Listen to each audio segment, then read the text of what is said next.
Tom, this is Carlos. Carlos, this is Tom. Hello, Carlos. Hello, Tom. Tom, this is Carlos. Carlos, this is Tom. Hello, Carlos. Hello, Tom.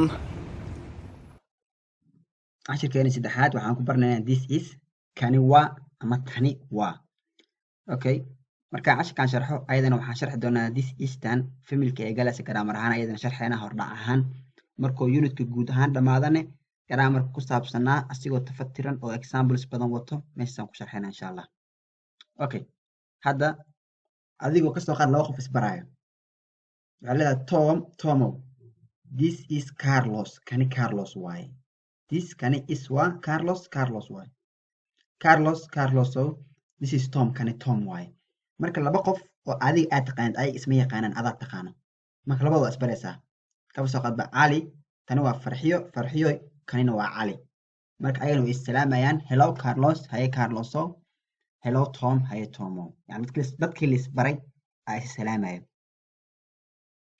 marka Tomo this is Carlos kani waa